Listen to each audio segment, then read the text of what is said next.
Okay, I want to pick up from last week's podcast first. So if you're following along with us, you want to go to the last episode, and you will have heard at the very beginning, we were talking about the lemon race. We were talking about your Beetle. You got it on the track. I want the world to hear what happened on the track. So this was last night, and this literally was the culmination of 2.5 years that I've been on about this and trying to badger people into doing it. And last night we finally got the car out on the track. And I've got to say, it's quite an emotional moment, you know? Yeah. There's a lot of pushback in different directions that you don't really expect. And so it literally is, we call it the Beetle Banger series. The Beetle Banger series, yeah, okay. For the simple reason that my car is 21 years old. Oh my, nice. Yeah, Beautiful. So it's not the Beatles of the classics that people remember from the 1960s and 70s and earlier than that. This is the Beetle, they call it the new Beetle. The new Beetle, okay. Yeah. So, which basically is like the shape of a beetle, but it's a golf underneath. Was the idea. And to give you an idea, I picked mine up for 1,500 dirhams. Okay, so yeah, fairly economical. How much has gone into getting it roadworthy so you can actually drive it and it'll start and... Oh, not that much, 10,000. Okay. Okay. Yeah. So, but the way that I bought it, it had been sat in a car park in Garhoud. Yep. Well, he told me 2 years, but the last receipt I could find was like 3.5. Okay. He told me, oh, it might overheat a bit. No, the engine's dead is what actually happened. Now, I'm sure everybody out there has got 6 engines, so like me, so I just grabbed an engine and in it went. But then, you've got to be realistic with yourself and get it reliable and safe. I've got other people and friends of mine who are going to be driving that car with me, and I'm going to be in the passenger seat sometimes. So we did that. So last night was that culmination, and we had this most unbelievable 2 hours beforehand. So it started at 6:30. Okay? I'm talking to the PowerWorks team. Shout out to Glenn and DJ and the boys. Through the day yesterday. They're also competitors in this series. They are. Yeah. Their car hopefully is coming soon. So basically the conversation started at about 2 o'clock. Boys, you got this under control. And it's all right.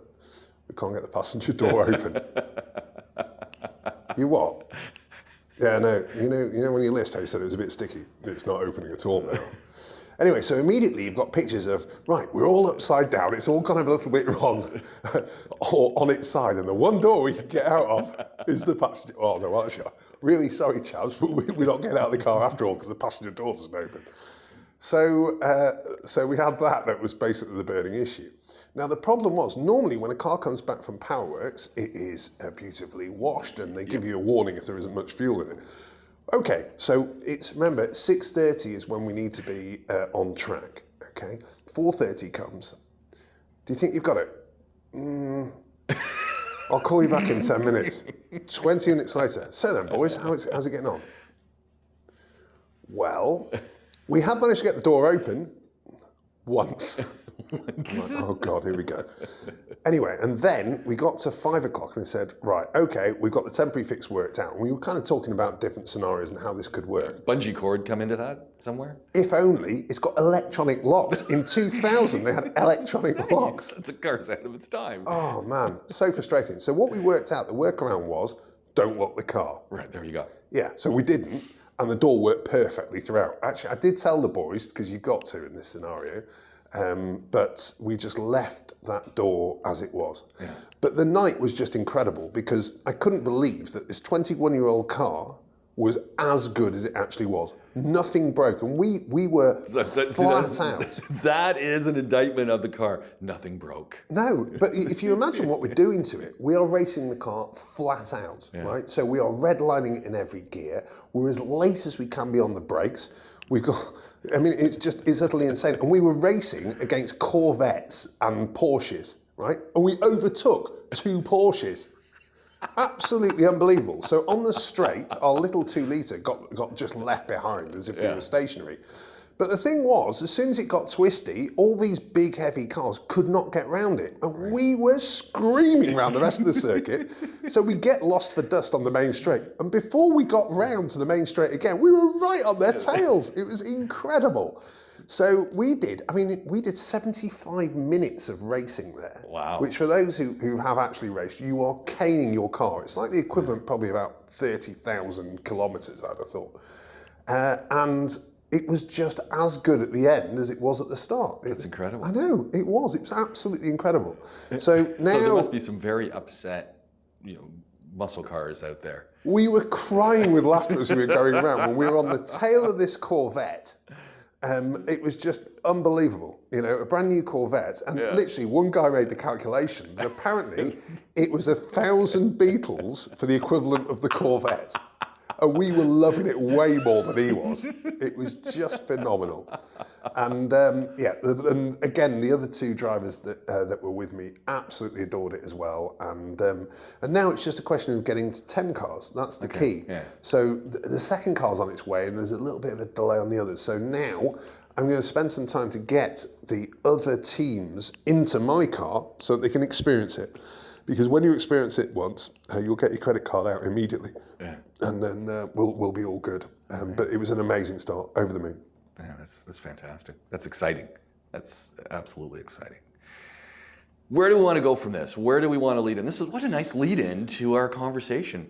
Yeah. I want to start talking about just general maintenance issues that we all have. I don't know. I've got a segue. Are you ready for this? Yeah. So the theme of that was reliability, wasn't it? Yeah, there we go. And reliability comes from maintenance. Yeah. And that's what we've been doing for the last sort of 4 months or so. Since the car's been running, I've had my the driving team. We've used it as a parts car in effect to get that reliability. Yeah. It's exactly the same when you're at home and with your maintenance requirements in a home environment. If you don't build in reliability, you'll have a nightmare, without a doubt. And this is something I've spoken to you about when I move properties. It's always the same scenario. So, no matter who's had it before, I can guarantee a minimum of 6 months of nightmares of all the things that you're trying to find. It's interesting, isn't it? Yeah, it is. But then what happens is, if you imagine, before I move into somewhere, I do an enormous amount of maintenance on it to make sure that it's as good as I can get it. Yeah. But there's shakedown time, the same as my Beetle, where you've just got to spend that time to make sure that everything is absolutely utterly right, and then just go through it and keep going. And the thing is that once you start doing your annual maintenance or your biannual or 3-4 times a year, you have to keep up on everything because it doesn't then just last forever.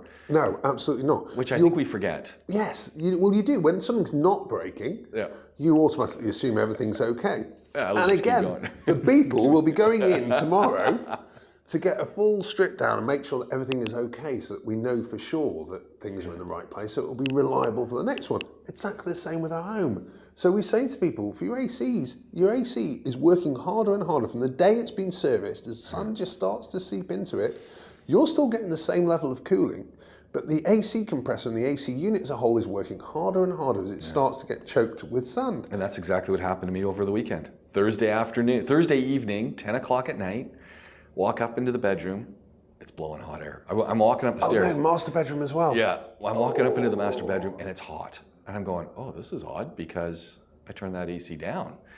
And so it's 10 o'clock at night. I climb up on the roof. Yeah. We got a ladder there, so you can do that. So I climb up on the roof going, well, this is really weird. And I head over to the unit, it's not on. So first thing I do is I climb back down the roof. I go and check all of the circuit breakers just to see, okay, did a circuit breaker pop? And no. And I'm going, oh, this is terrible. So, we put in the call. Of course, the guys can't come for a day because, and this one struck me as very interesting because we have an ad hoc service guy. Yeah. And we have an air conditioning service group that come and do the stuff. So I call the emergency number. Did anyone answer? Yes. Oh, that's yeah. They answered, and then I said, "So I need someone to come out tomorrow." Yeah. Oh, tomorrow's the weekend. And I'm going, and my response is, "Isn't this the emergency number?" It's like, when we say emergency, emergency means standard operating procedure is within 5 days. Yeah. So it took an extra day. So finally, the guys do come. Yeah. And of course, I'm now calling just to remind them because I'm thinking, what's the possibility that the person I've spoken to on this emergency number says, yes, sir, and they know the address and they know where we are and they know that we're long-term clients because we've been using them forever because they're who my landlord uses, et cetera. Yeah. And so they show up. It's fine. And so they walk through. Oh, they did show up? Oh, yeah, they finally show up. On time? Yeah, they came in the morning when they said they were going to come, pretty much. What, your booking slot was, we'll be there in the morning? Yeah. See, at that point, my head's exploded. Well, it was. Fortunately, I was home, and this was the thing. I said to them, look, this is the only day I'm home in the morning, so it's got to be today. And I'm saying to them, look, I know what time you guys start working. It's getting hot out. Someone's got to go up on that roof. I'm just thinking of you guys. Do yourself a favor. Yeah. Be here on time. So they did show up, but unlike your lot, who at least you have a time when we'll be there at 7:30, we'll be there at 9 o'clock. At least they didn't have a time, so that just frustrates me to no end. So we have like a 10-minute allowance, right? Okay. But I know for a fact, you guys will call and say, hey, we're going to be late. Absolutely. Anything more than 10 minutes, and you have to call the customer. It's like that is one where I will lose my happiness with whoever is involved if that isn't done, because that is a basic courtesy. Yeah. I've never got the hang of that in the UAE. We're talking about the UAE today, aren't we? Earlier on. No, I haven't got the hang of that in the UAE. We'll be there in the morning. Do you know the one that really gets me? No. The delivery slot. Oh, yeah. Sir, would you like a delivery slot from 9 in the morning till 6 at night? That's all day. No. How's about, I understand you're a delivery service, so on that basis, I'll give you an hour. How's about between 9 and 10? Oh, no, I'm very sorry, sir. Can't do it. No, it's 9 a.m. till 6 p.m. What? Yeah. How do you run a business like that? Yeah. I'm not going to name them on the basis of the previous conversation, but yes, not something that I can get used to, and therefore it's 10 minutes. Yeah. And you know what? Traffic happens sometimes. Yeah, exactly. But we allow for that. Well, you plan into it. You know the traffic is going to happen. Yeah. You know the traffic at different times of the day, so you can plan accordingly. And you know, our normal phone call in that scenario is, hello, Mr. or Mrs. So-and-so. Our team are running a little bit early. And on that basis, we can happily wait for you to the time that we specified, or alternatively, if it worked for you, we can be with you 15, 20 minutes early. Yeah. And who's going to say no? Well, the people who are not home are going to say no, and that happens now and again, but normally it's a really lovely conversation to have. Yeah. But what a great start, as far as I'm concerned, to be having that conversation rather than the opposite one, which is, really sorry, but the job's overrun. Yeah. And that does happen, and we have to have that conversation too, because we try and book at like as close to 100% efficiency as we can. But you know, it's one of those, and especially when it comes to AC in your scenario. Well, my scenario was I climb up on the roof. I noticed that it's. Oh, with them. Oh, I go up too. And when you do, don't you? Oh, yeah. Good on you. You know, and I always feel a little bit bad about that because I don't want them to think that I'm standing over their shoulder. But you are. But I am standing over their shoulder. Exactly. And part of it is I just want to see what they're doing. Yeah. And you know, it's like when I go to the doctor's office, you know, and the doctor's talking about stuff. I'm asking a million questions. If you're giving me an injection, I'm giving myself an injection. Yeah, it's like, okay, hold on a second. It's like, hold on a second, let's have a little chat about this. Why am I getting this? And what about this possibility? And what about that? And hold on. Dr. Google says, oh, man. No, seldom do I do that. I just use the common sense. It's like, I got a few questions here. Yeah. And they kind of like, oh, okay, hold on a second. But do we, you know, if it's one of those virus versus bacteria things, it's, we're just going to give you this as a precaution. I say, well, hold on a second. But do we know that I need that? Because if I don't need that, and it's just a precaution, what are we precautioning against? And is it not? And they say, well, you got a point there. Well, they do. They're pretty injection happy here, or drug happy, aren't they? Yeah, sometimes. You have to be a little bit careful with that. Yeah. So I climb up on the roof with him. Yes. Because we've done now the walk around, and he's checked stuff out, and we climb up, and the first thing they're looking, they're going, this is kind of weird, and they're checking it out, and they clean the unit upstairs first. They've taken, so the guy's up there first and he's doing stuff. This is really interesting because... They had taken all sorts of stuff apart and he had been probing in with his... Yeah. But it's an odd start point because if the outdoor unit is not operating, yet it hasn't tripped, then that is a really odd combination. Yeah. Okay, so normally, in that scenario, if the unit is not cooling, then it's due to a number of really basic factors, which is the compressor is either overheated or died, in which case, as it dies, it basically goes bleh, throws out a huge current which will trip the board. Right. Alternatively, the outdoor fan motor fails, right. at which point the hot air which is inside the condenser can no longer be dissipated, so the compressor And they did check that. They were looking at that. So the compressor goes, oh, that's too much for me to handle, blah, and then there's that power surge and it gets knocked off again. So the only other one, which is an interesting scenario, is a capacitor normally, which, did you see a little round cylindrical item with some points on the top? Absolutely. Well, that's the capacitor.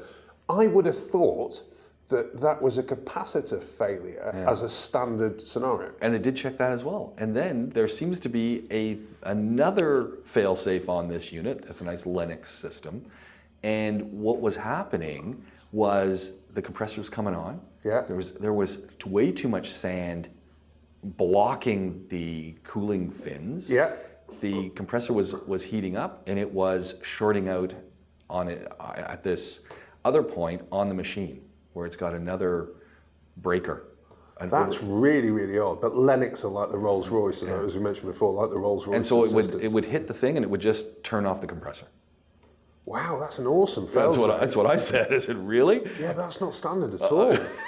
Well, and the guy was looking at it and he was saying the same thing. He says, this is unusual. Yeah, it's super cool unusual. Yeah, he said, cool, because it really does work well. So it saves, because he was doing the same thing. He's going, because he was looking at all these things, and then he's checking. They're checking the compressor out, and they're going, well, "That's weird," and they're checking the fan out, and then they're looking at it. It was, and it would just trip it off. Oh, that's really cool. So then that saved your compressor. Literally. So then they came up and they did the whole cleaning of it, which took quite a while. And I'm up there when they're doing that as well. And I'm looking and going, man, that is an exceptional amount of sand coming in. And how long was it since you'd 2 months? Okay. That's what I said to him. I said 2 months, and they then because they're there, they serviced them all. Yeah. And the other units didn't have nearly the amount of sand. So I don't understand. This one's located in a slightly different part on the roof. That makes a massive difference. See, it's interesting though when you throw out the fact that we haven't had a shamal. No. We haven't had any real issues recently. No. And it was only that one. Just the one. Was it, out of interest, was it near the edge of the roof and near a wall as well? Yeah. Right, okay. So if you imagine in that scenario... Near the edge and the wall. Yeah. So in that scenario, what normally happens is between the unit and the wall is where all of the sand kind of gets stored that's got in... Your roof acts like a bit of a bucket if it's got an extra lip above the floor level of the roof itself. Yeah. So it then gets pushed up to the side, but then conversely, because the unit is positioned quite close to the wall, it actually works as a funnel when the outdoor fan motor comes on to actually funnel it into the unit. So as it funnels, you get additional pressure of the air, which then sucks the sand into the unit, creating what you had. There we go. That's probably why I did it. Gee whiz, Chiefs. So my thing was, I'm looking at this and going, so I should really come up and clean these things, more often. And his response was, he said, you could, but he says, if you hit the electrics on this thing, you're going to cause yourself a heck of a problem. Well, he's basically been quite nice there, because you have got 3-phase electrics in that situation, 415 volts that will kill you before looking at you. Yeah. And I know of that happening in Dubai. Wow. I know of people who've actually been thrown off the roof by the jolt that was there. I've had my senior technician who was, before he worked with us, was with a junior technician who touched the wrong wire, and he got the electric shock actually pulled him into the unit. And the only way that he could solve it was to kick him extremely hard with his rubber boot to get him physically disconnected from the unit. And he was in hospital for a long old while. Wow. But most AC techs have got that story. So don't clean it yourself. Technically, I think it's important to say you could actually do it if you really knew what you were doing and you isolated it correctly and you were really careful with how you used the water. Then the other thing, there's a technical side to this as well, which is to get a hose, the ideal scenario here is to use the hose to hose off the condenser coil. Yeah. If you don't have the pressure, enough pressure, you'll find that it doesn't get rid of the baked on sand, which is what's causing the major problem on the loose sand that's there. If you have too much pressure, there go all your fins. Oh, there we go. Yeah. So then you ran into a problem where you've wrecked. Oh, you've wrecked the unit. Yeah. Absolutely. Now, so you are buying experience by getting a qualified company to come out and look at it. And obviously I am going to say that because that's what I run. Yeah. But at the same time, I don't like killing people. Right. It's not ideal. Yeah. So on that basis, it's one of those jobs that it sounds like it's something that you should be able to do, but in the practical reality, just don't do it. It's just not worth it. It really isn't, unless you really know electrics. And I'm not talking wiring up a plug. Like you really have experience and you have ideally qualifications in that field. It was so the air conditioning's back working. Yay! And all is happy and it's cool. But I got to tell you, we changed rooms, so we do have a spare room. So we were in the spare room. And it's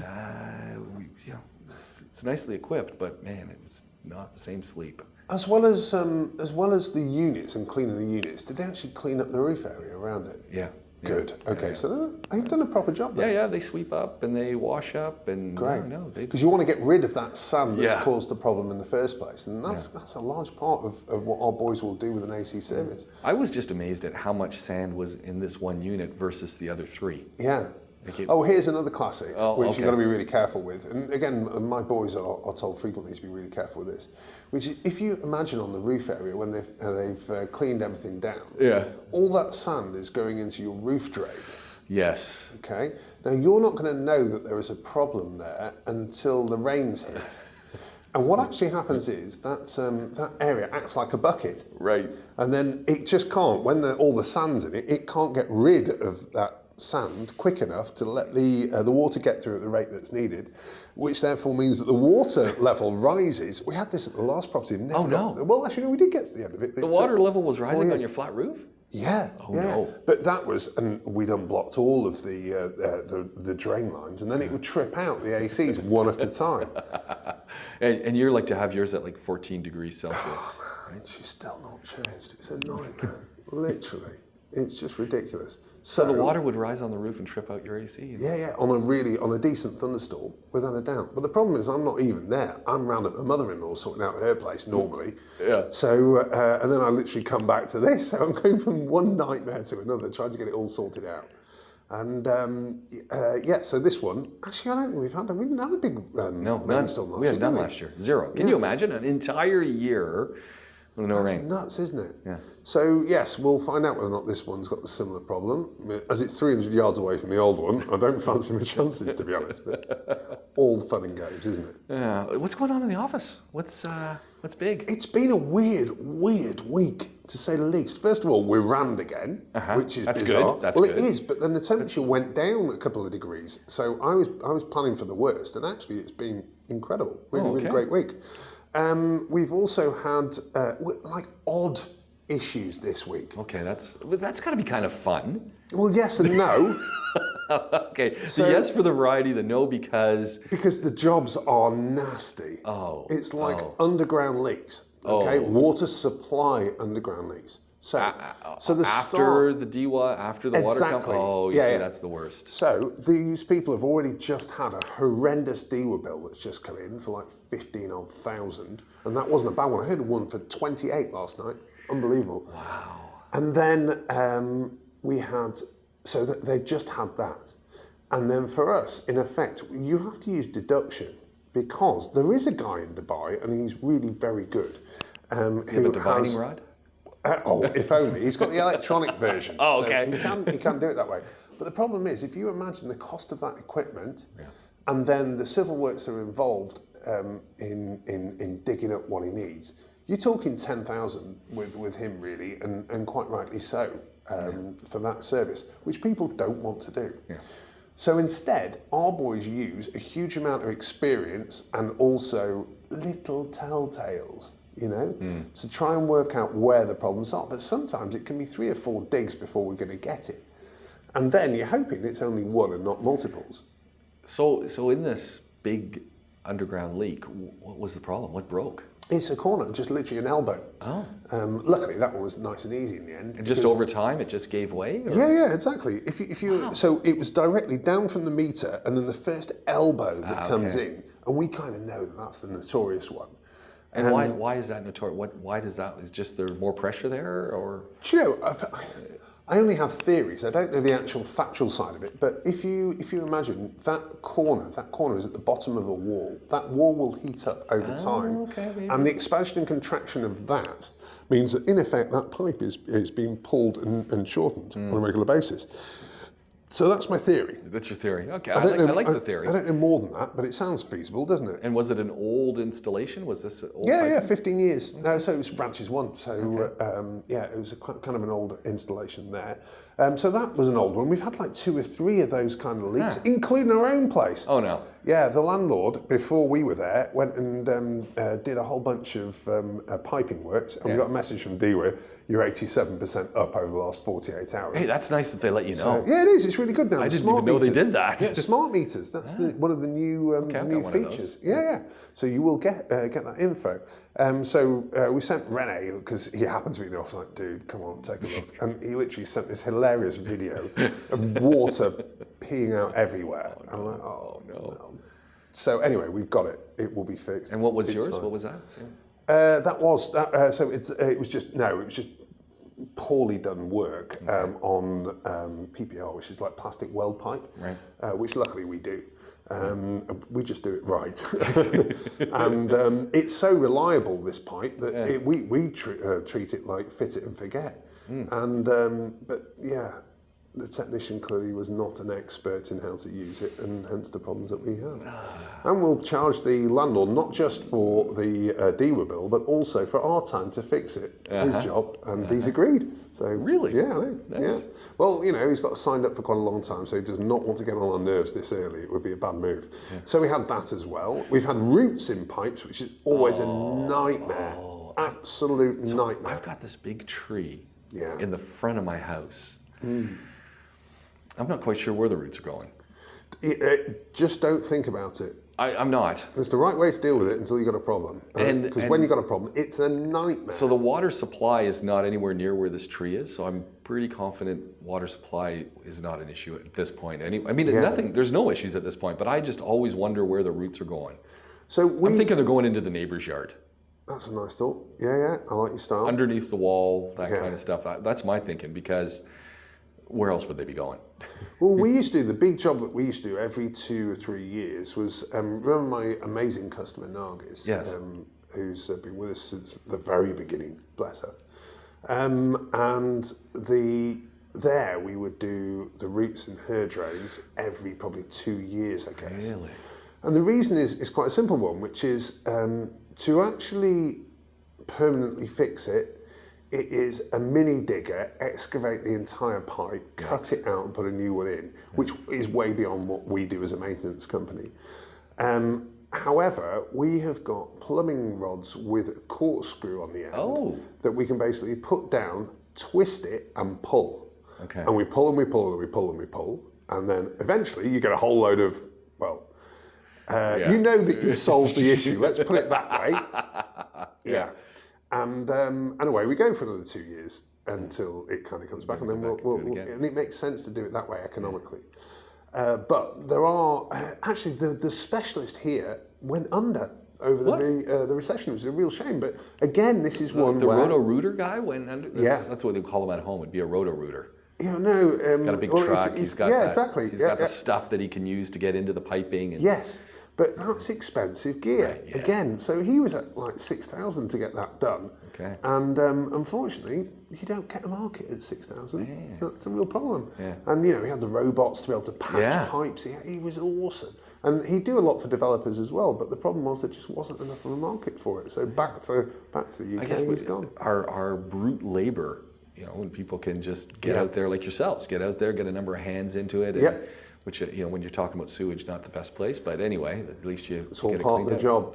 Yeah. So you're that was that clearing one. roots. Yeah. Clearing roots. Now here's the one. One that I here we go. loved from this week. Okay. Yeah. We had an essential maintenance customer, bless him, who posted online. to say our AC went off at 1 a.m. this morning. I called the essential maintenance boys because I've got a contract with them, and they were there by 1:45. They managed to fix the AC in the master bedroom without waking my wife asleep in the master bedroom. How is that possible? Or my kids. And it's like, they only knew that somebody had been in the house These are Santa's helpers. when the morning after, as in this morning, she said, "Did you feel a little bit hot in bed last night?" How cool is that? I was absolutely tickled that had all happened without even waking up the family. And to me, that's almost the epitome of why having an annual maintenance contract and using it effectively when you need it and it all working, that's what it's all about. That's incredible. Yeah, That's a customer who's not going anywhere. Nah, it's just brilliant, honestly. But that also, I mean, it fills me with pride, that kind of stuff. You know, I really care about the work that we do and the quality that we do, and get so irritated. I mean, the nature of maintenance is, it is not a 100% fixed business. Yeah. Things are going to happen, and you know, we've got redo squads for exactly that scenario. Our aim is to get that down, and it really should be at about 0.5%, so 1 in 200 jobs That's not bad. that goes. Yeah. I'm not saying that we always hit that, but that's what we aim for, and that's what we kind of we can hit that most of the time. It's just sometimes it just all goes, especially, you know, midsummer where everything's absolutely stressed in the system. Yeah.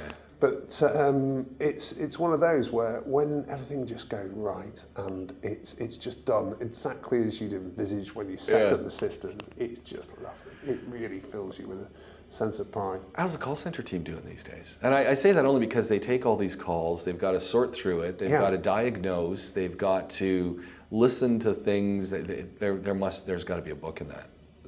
You won't believe what they called me about. Yeah. Oh, we have that okay. It's an interesting one because what we found over the summer was we were under-resourced.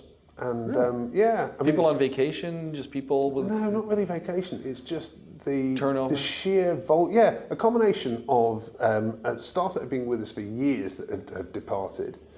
And when I say years, like 8 years and that kind of area, leaving. So not as experienced team, combined with a real heavy, hard influx of additional calls.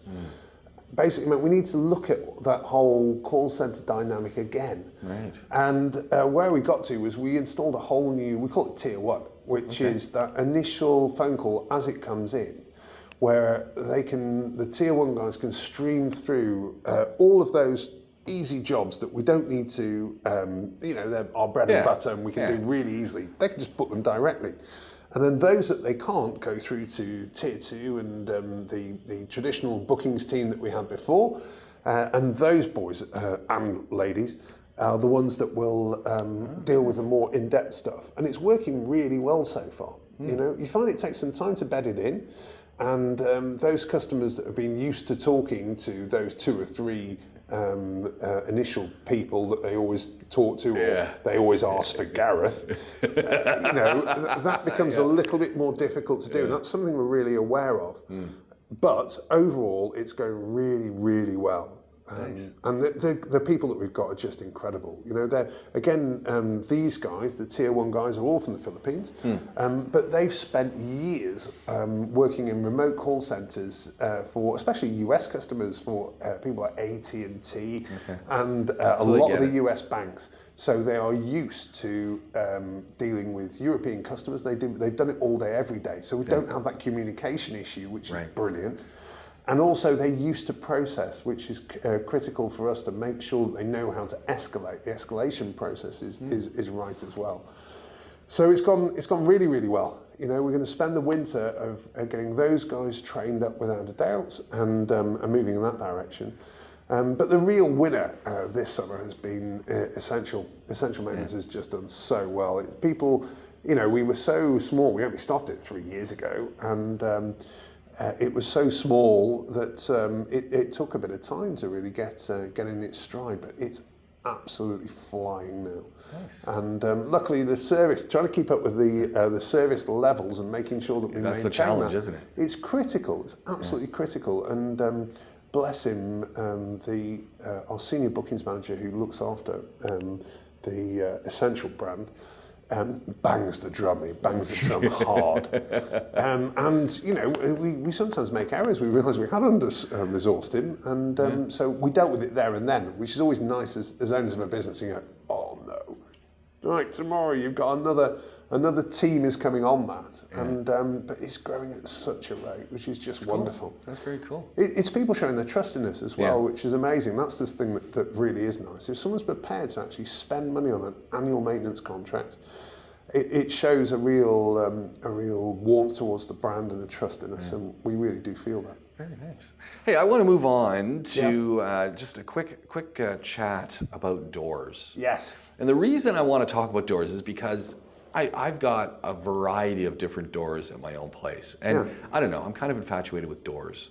Weirdly, I kind of am as well. Did you like my hack that I sent you, the YouTube hack of the week? Underneath the doors, that one. Yeah, it's cool. With the pool lagging noodle? pipe. Well, there's the pool noodle. Pool noodle. But then did you see the lagging pipe, which is the one I really like, because that one kind of fits around the door really well, doesn't it? What would your wife say if you just said, I'm going to fix that with this? She'd shoot me. Yeah. However... So I was wondering if it's a bachelor's place where they've done this for. Yeah. No, I'd get killed. Let's be honest here. So my thing was, I was wondering, how does that door actually shut? Well, you need you would need a heck of a drafty door. So for those people, just so that you're all aware, what we're talking about here is if you imagine a insulation pipe that lags a copper pipe or something like that. Yeah, so the suggestion is to cut it with one line so you can open it out, and then fit it around the bottom of a door that has a draft. Yeah. So air conditioning's going out, heat's going out. Yeah. We've all got this problem. Drafty doors, especially at the bottom. This is the simple fix. Interestingly enough, I think I'm in the first house that I don't have that. Really? Yeah, it's bizarre, isn't it? Yeah. I don't know how, but no, we don't have any of the sun coming in. No drafty doors. Mind you, I think that on this house, probably it may well have been the way we redid the outdoor granite, that I've actually put what do you call those? A little sill. Yeah, it's a sill, but there's a special word for it, and I can't remember what it's called. Anyway, one of those right over the front of it that I think seals up against it much better than the traditional one. Yeah, it wasn't me; it was just the installation guy. So give us a bit more, and we'll do this. So that really kind of helps. But the noodle idea, if you imagine to be able to get that in, I think you need probably an inch, don't you? Which is insane. It's a bad door. But I wonder whether people actually take the door off the hinges and then actually plane it. Oh no, I didn't have enough space. So now I can put my pool noodle in. I thought maybe someone had taken the door off, was planing it, made a mistake, and then it's like, oh. See, there's an interesting one that wasn't on that list that we used to use when we were window cleaning. Yeah. As found on the internet. So what we did was we cut a pool noodle down the middle. So you actually use this technique? No. Okay. So we cut a pool noodle down the middle, and then we would literally push it from the outside underneath the door to stop the water going underneath the door from when we were there. But the problem was it wasn't as effective as you would like, and what we found was that just stuffing a whole bunch of towels there worked a lot better. So in the end, we dumped that after Pinterest let me down yet again. So it's nice in theory, isn't it? Yeah.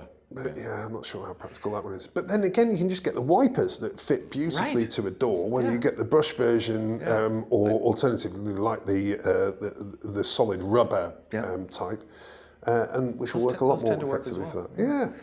Doors are an interesting one because you got a lot of selection.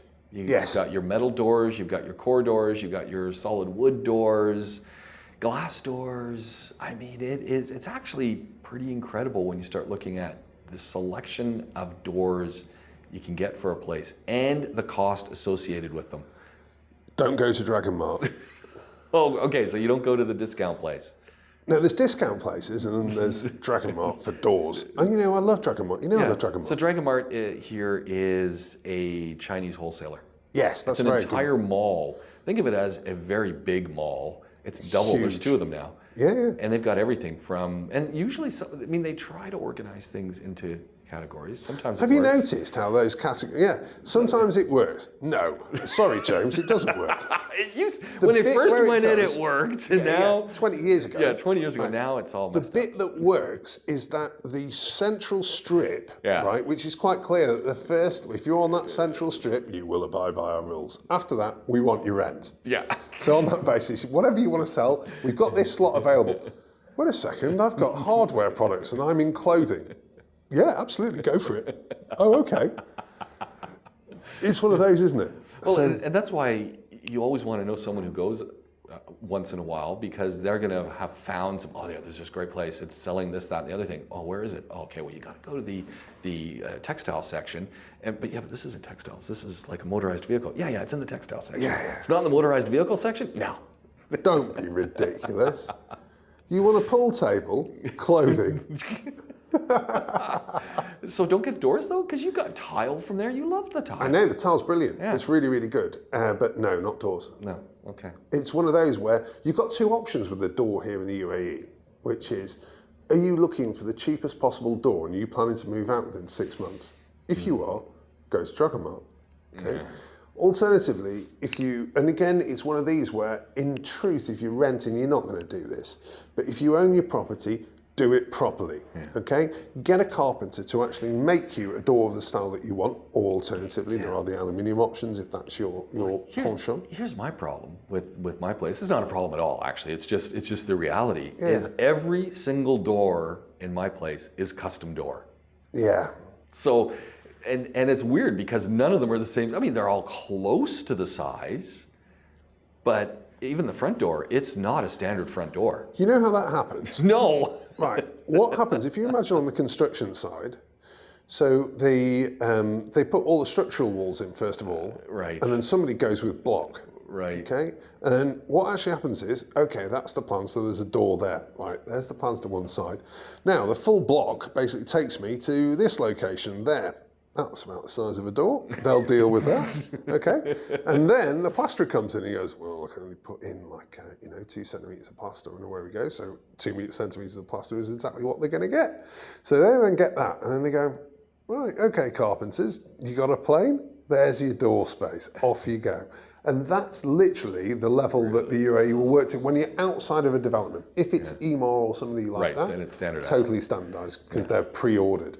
But when you're in an independent villa like yours, that's exactly how it operates. It's a custom build, Yeah. which is great, and it's a nightmare if you ever want to get anything replaced, fixed. Oh, yeah. Because and as the building is settled over 20 some odd years, you start to notice things. And it's like, The thing is, within Northern America and Europe as well, they actually have this all worked out. Yeah. So there, they have oversized doors, which is standard, and then all you do is you plane it down on the outside, whatever it is, whether it's core or whatever. The outsides are designed to be planed down, so that way you can actually end up with a custom size out of a standard door. Here, no. No, it's fully custom. You want that built? We'll build it. But there's some stunning doors. There are, and that's doors are art. That's the first thing you see when you go to visit someone's place. I mean, you got the lighting, you got whatever. You walk up the steps, and you got your greenery or whatever, and then you confront the door. Yes, absolutely. It's an image statement. It says something. What's happening at that ridiculous place around the corner from you with doors? Which one? The one that we were talking about with the ridiculous hinges and all that. Oh yeah, no one's living there at the moment, so I can't think why. no one's there, so it's just becoming dilapidated. What? That door's worse than it was? I think so. Yeah, it seems to me they added an extra hinge. So this is an outdoor gate kind of entryway that was beautiful. It had they put in a brand new door. It was nice because it was a mess, and after about 1 month, they put more external hinges on that don't match. Do you know why? They bought it from Dragonmart. Yeah, I'm thinking so. They put more on, but there's no one living there at this point. Right. Yeah, so I don't know what's going on. That is too bizarre, isn't it? Yeah. The wonders of doors. See, the other one that's the classic is what do you do when your door goes a bit yellow? Yes. What do you do? So, that is now standard in springs. Because if you imagine it's now, I moved in there in 2005, and it was probably like 2 years old, but I mean, sat around for a while. So 2003. So we're now at 18 years, where they were all sprayed white there, and over 18 years they're now all yellow, along with the kitchens, which is another story. You've got two options: brush paint it, okay? Yeah, but that could look really bad. No, it's not that it could look really bad. That is going to look really bad, okay? It's going to be horrific. What are you thinking? No, right? Which is what my dad would do in the 80s. Brush paint it. Brush paint it, My definitely. grandfather brush painted his entire car. Oh, man. It was a 40 Econoline van, actually. I love those. One of those classic ones. Yeah, that yeah, we're with talking- the straight front. Yeah, yeah. Oh, how could he? And the engine was in the main compartment. They're stunning. What was he thinking? He needed it painted. Oh, man. Right, anyway, back on this. So, So your dad would do it, but with a brush? He would have just got out the brush and... Oh, yeah. Absolutely. I mean, luckily, he converted them all in the, must be early 2000s to an absolutely lovely ash finish now. Okay. So he ain't painting anything anymore, thank God. But so your two options now. Hold on, are these doors wood doors or are these the metal doors? Yes, the wood Yeah, doors. the wood doors. The wood doors. And they're solid as well, so solid respect wood. to Emar for that. Nice and white. Yeah. So first now of yellow. all, they are very yellow. First of all, you have to use some kind of undercoat. Doesn't necessarily have to be primer, but you've got to use an undercoat. Clean the door first, without a doubt, with just some straight cellulose thinners. You need to get all the grease off the door. Imagine 18 years of People grease. forget about that. Yeah, they do, absolutely. And then you need to put an undercoat on there. If you just use a gloss, you're gonna have a disaster. The question is, where on the door is that disaster gonna happen? So then, once you have put some kind of undercoat on it, let that dry. Ooh, I'm amazed how many people don't actually do the most basic thing. Let it dry.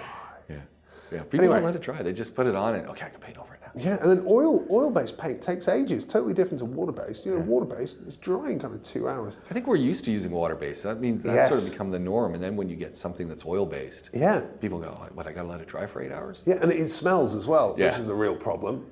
Okay, so therefore, in effect, it's the next day in truth, unless you've got up at some ridiculous hour to do the undercoating of all your doors, if you're doing it that way.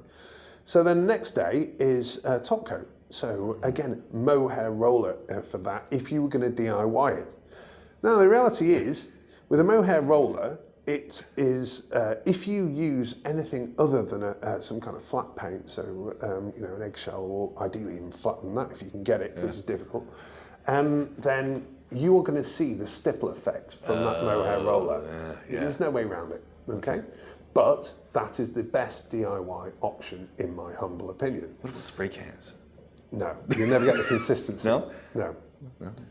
Okay, so alternatively, you can get your doors sprayed, and there are plenty of people that do it here. But the reality is, it's going to be about $800 a door. Oh. Yeah. But my priming it, cleaning it off first with something, priming it. If you're gonna get somebody in to do it, let them do it. Do not touch that door. Hand it to them, so that way it's all theirs to get right or wrong. Okay? And then at that point, they will normally take away your door. If they want to do it in location, run. Oh, so if they say I can do it here, Yeah, they will often do that. they get up sawhorses and away they go. If you're lucky. Seriously, this is where it goes all badly wrong. Okay, the reality is, unless they have been on an episode of CSI, they are not going to be taping the environment properly. Yeah.